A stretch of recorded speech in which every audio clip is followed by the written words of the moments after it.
Because we stand on a knife edge, socially, environmentally, existentially. Our climate and ecological systems are collapsing. Our animals and our wildlife, the biodiversity we rely on to survive, are being decimated. People are dying. Injustice and inequality are everywhere. The system has failed us. The government has failed us, and it will continue to fail us. The police, crime, sentencing and courts bill is a threat to our freedom of speech and civil liberties. It will expand on racist stop and search policies. It will criminalize Gypsy, Roma, traveller communities' way of life, and it will destroy our ability to hold to account a government that is birthed in colonialism, intoxicated by influence, steered by cronyism, driven by corporate interests. Every great advance in human rights has stemmed from protest, and we will not allow this government to take away that right.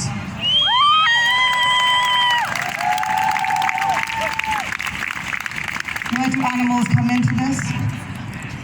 Because animal agriculture is one of the leading causes of climate disaster and ecological breakdown. And we are already seeing how those who have contributed least are bearing its most vicious impacts.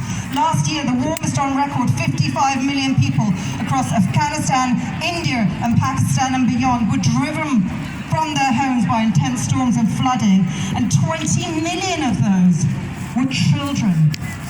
Treating the natural world as if it were a factory, a supermarket, a slaughterhouse, a rubbish dump has taken us into the sixth mass extinction. Only 4% of animals living today are wild. If you ever needed a figure to sum up just what we're doing to this planet, that is it. Why do animals matter? Because animal agriculture breeds disease, and up to 75% of all new diseases derive from the way we keep, farm and kill animals. This pandemic is not the first, it will not be the last, and once again, the pernicious workings of structural racism has led to the disproportionate impact of coronavirus on BAME communities. And finally, animals matter because we cannot claim to lead lives of compassion and equity if up to 80 billion sentient, intelligent creatures are stripped from their mothers in infancy, raised in darkness and disease, and slaughtered when young for their bodies to be consumed. This isn't just sentimentality, this is practicality.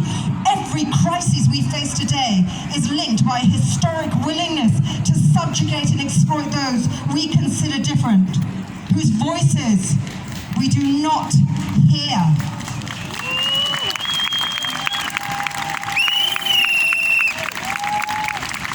I want to quote Dr. Nafeez Ahmed. I quoted him before and I will say his words again until we finally absorb them. The convergence of events we are witnessing is a symptom of a wider process of global systemic decline. And the ultimate driver of this is a way of living and being premised on self-maximization through plunder of the other, where the others are different humans, different species, or the planet itself. So the climate movement is not just about protecting our planet, it's about caring for those who live on this planet. We need to recognize structural imbalances and address them, because it is our care for each other and for the other that could be our way out of this mess. This bill threatens our ability to express that care and to speak out for each other. We have a right to protest, and we have a responsibility to protest on behalf of those already disproportionately represented in the climate justice system, on behalf of those living on the brink of ecological disaster, watching their children starve, on behalf of the frontline defenders who, from Brazil, from Colombia to Virunga National Park, are working, they're putting their lives and their bodies in front of bullets and batons to protect precious lands, precious animals, precious people.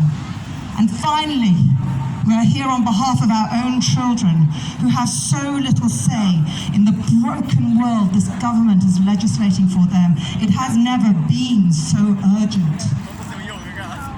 We are Animal Rebellion, and we believe the climate justice, is social justice, is animal justice. People, planet, animals, nature, in balance, in harmony. Only then will we be able to meet this uncertain future with hope and with compassion. And only then will our children be able to live a semblance of the equitable, peaceful lives we want for them. I want to thank today's organisers. We stand with you in humility, in awe of your stories and your histories, of your victories, your losses, your struggle, your dignity, your beauty, your power, your courage, your resilience. We stand with you in a celebration of diversity in unity, and we stand with you in the spirit of building a climate justice movement that refuses to sacrifice the marginless for the interests of the powerful. And we stand with you in direct opposition to the policing bill that seeks to divide and silence us. We will not be divided. We will not be silenced.